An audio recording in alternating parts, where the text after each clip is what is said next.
Assalamualaikum warahmatullahi wabarakatuh. Perkenalkan, saya Salsa Nur Asyifa. Di sini kelompok kami akan menjelaskan tentang saham dan surat-surat berharga syariah. Terima kasih kepada dosen pengampu, Bu Firda Zulfa Faryani Magister Syariah dari mata kuliah Hukum Ekonomi Syariah. Kami dari kelompok 7 Ekonomi Syariah 1B, dan ini anggota kelompoknya. Di sini, kelompok kami akan menjelaskan tentang saham dan surat-surat berharga. Pertama, adalah pengelola dan broker saham. Kedua, bentuk dan jenis saham. Ketiga, dampak positif dan negatif bursa saham. Dan keempat, pandangan hukum Islam terhadap jual beli saham. Yang kelima adalah saham syariah. Pengelola dan broker saham. Pengelola saham. Pasar modal bisa diibaratkan sebagai mall atau pusat perbelanjaan. Pusat perbelanjaan sendiri tentu memiliki pengelola yang menyediakan fasilitas, misalnya gedung serta perlengkapannya, tempat parkir, dan fasilitas pendukung lainnya. Pasar modal juga memiliki pengelola pusat perbelanjaan seperti itu. Ada dua pengelola pasar modal di Indonesia, yaitu Bursa Efek Jakarta atau BEJ dan Bursa Efek Surabaya atau BES. Sebagai pengelola pasar modal, kedua pengelola tersebut menyediakan fasilitas. Yang terpenting adalah fasilitas tempat transaksi. Selain tempat transaksi, pengelola juga menyediakan sistem informasi, jaringan telepon, serta berbagai peraturan yang bisa membuat jual beli modal bisa lancar dan menguntungkan semua pihak. Broker saham. Sebuah pusat perbelanjaan atau mall, di dalamnya terdapat toko-toko yang berjualan di sana. Sama seperti pasar modal, perusahaan-perusahaan yang berjualan di dalam BES dan BEJ disebut dengan perusahaan sekuritas. Perusahaan inilah yang dinamakan pialang saham atau broker. Disebut sebagai pialang saham atau broker karena salah satu bisnis utama mereka menjadi perantara jual beli saham. Dalam pasar modal, apabila ada orang yang akan membuka toko di BEJ dan BES, harus mendaftarkan perusahaan sekuritasnya dulu ke pengelola bursa. Tentunya, pihak pengelola akan menarik fee atas pendaftaran ini. Perusahaan yang terdaftar di dalam bursa ini dinamai anggota bursa. Ada juga pialang saham yang non-anggota bursa. Perusahaan-perusahaan ini sah-sah saja beroperasi sebagai broker saham. Namun, mereka tidak bisa melakukan jual beli saham di bursa, melainkan tetap harus menggunakan jasa pialang saham lain yang terdaftar sebagai anggota bursa. Bentuk dan jenis saham. Bentuk saham. Saham yang diterbitkan oleh sebuah perusahaan yang melakukan penawaran umum ada dua, yaitu saham biasa. Saham biasa adalah saham yang menempatkan pemiliknya paling junior atau paling akhir terhadap pembagian dividen dan hak atas harta kekayaan perusahaan apabila perusahaan tersebut dilikuidasi. Yang kedua adalah saham istimewa. Saham istimewa adalah saham yang memiliki karakteristik gabungan antara obligasi dan saham biasa, dan lebih aman karena memiliki hak klaim terhadap kekayaan perusahaan serta pembayaran dividen didahulukan. Saham ini sulit diperjualbelikan, sebab pemiliknya sedikit. Jenis saham. Tipe macam saham adalah 1. Saham yang dicap. Penstempelan saham dapat terjadi dalam hal perseroan mengalami kerugian besar, yang tidak dapat dihapuskan dari cadangan perseroan. Yang kedua adalah saham tukar, yaitu jenis saham yang dapat ditukar oleh pemiliknya dengan jenis saham lain, biasanya saham preferen dan saham biasa. Yang ketiga adalah saham tanpa suara, yaitu jenis saham yang pemiliknya tidak diberi hak suara pada RUPS. Yang keempat, saham tanpa pari, yaitu saham yang tidak memiliki nilai nominal atau pari, tetapi hak pemilikannya dapat diketahui dengan cara menjumlahkan seluruh kekayaan.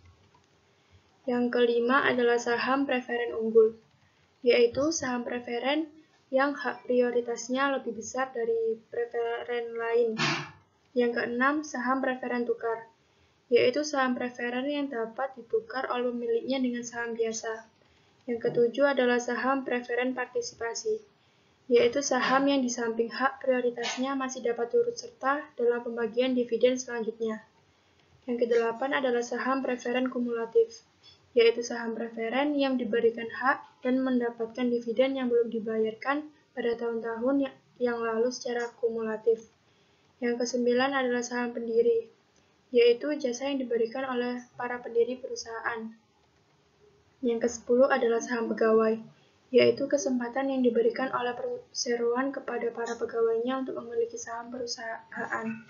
Yang ke-11 adalah saham bonus.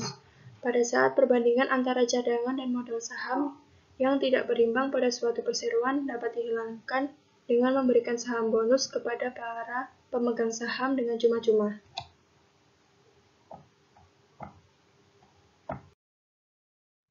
Saham ditinjau dari beberapa segi. Pertama, dari segi bentuknya, yaitu 1. Saham atas nama, yang artinya adalah saham yang menyebut nama pemiliknya. Yang kedua adalah saham atas unjuk, yang berarti saham yang tidak menyebut nama pemiliknya. Yang kedua dari segi hak dan keistimewaannya, yaitu saham biasa dan saham preferen. Dampak positif dan negatif bursa saham. Dampak positif bursa saham. Pertama, mempermudah mengetahui timbangan harga-harga saham dan giro piutang serta barang-barang komoditas, seperti pergulatan semua hal dalam dunia bisnis melalui aktivitas penawaran dan permintaan. Kedua, mempermudah penjualan saham dan giro pinjaman kepada orang lain dengan menggunakan nilainya. Yang ketiga, mempermudah pendanaan pabrik-pabrik, perdagangan, dan proyek pemerintah melalui penjualan saham dan kertas giro-giro komersial. Yang keempat, membuka pasar tetap yang mempermudah para pembeli dan penjual saling bertemu dan melakukan transaksi instan maupun transaksi berjangka terhadap kertas-kertas saham, giro, maupun barang-barang komoditas. Dampak negatif bursa saham.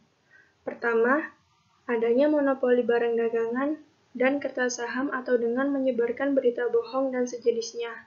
Disinilah bahaya pasar modal di dalam tinjauan syariah. Yang kedua, transaksi berjangka dalam pasar saham ini sebagian besarnya bukanlah jual beli sesungguhnya, karena tidak adanya serah terima antar penjual dan pembeli yang melakukan transaksi. Yang ketiga, pembeli dalam pasar modal ini kebanyakan membeli dan menjual barang yang sudah dibelinya sebelum diterima. Jual beli ini terjadi secara berulang-ulang terhadap satu objek jualan sebelum diterima. Sehingga, pembeli terakhir yang menerima barang kemungkinan ingin membeli barang dari penjual pertama. Keempat, para pemodal besar.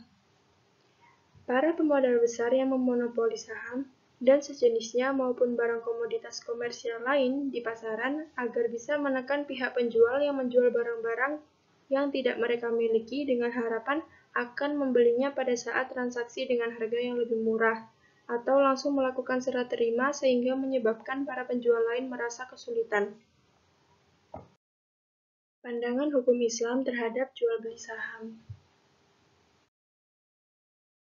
Para ahli hukum Islam berbeda pendapat dalam hal jual beli saham, khususnya aspek hukum. Sebagian dari mereka memperbolehkan transaksi jual beli saham, dan sebagian lain tidak memperbolehkan melakukan transaksi jual beli saham dalam sistem ekonomi syariah. Pada pihak yang memperbolehkan menganggap bahwa saham merupakan suatu bukti kepemilikan atas perusahaan tertentu yang berbentuk aset. Para ulama kontemporer merekomendasikan bahwa jual beli saham diperbolehkan secara syariah dan hukum positif yang berlaku. Namun dengan aturan dan norma jual beli saham tetap mengacu kepada pedoman jual beli barang pada umumnya, yaitu terpenuhinya rukun, syarat, aspek, serta terhindar dari unsur masyir, gharar, riba, haram, dulm, gizi, dan najas. Topik yang terakhir adalah saham syariah. Syarat agar suatu emiten bisa disebut sebagai saham syariah antara lain 1. Kegiatan perusahaan yang sesuai dengan prinsip syariah. 2. Aktivitas perdagangan yang dilarang dalam syariah. 3. Jasa keuangan yang mengandung riba. 4. Perjudian ataupun jual beli resiko yang di dalamnya terdapat unsur ketidakpastian. 5. Memproduksi, mendistribusikan, memperdagangkan, dan atau menyediakan barang jasa yang haram, transaksi dengan unsur suap. 6. Total utang yang lebih kecil dibanding asetnya. 7. Pendapatan non-halal yang lebih kecil dibanding pendapatan usaha. 8. Saham milik perusahaan harus terdaftar di Daftar Efek Saham atau DES. Kelebihan investasi di saham syariah. Yang pertama adalah investasi sesuai ajaran agama. Yang kedua adalah tetap likuid. Yang ketiga tergolong blue chip. Dan yang keempat adalah potensi keuntungan yang setara. Demikian presentasi yang dapat disampaikan oleh kelompok kami. Apabila ada kekurangan dan kelebihan, kami mohon maaf. Terima kasih. Wassalamualaikum warahmatullahi wabarakatuh.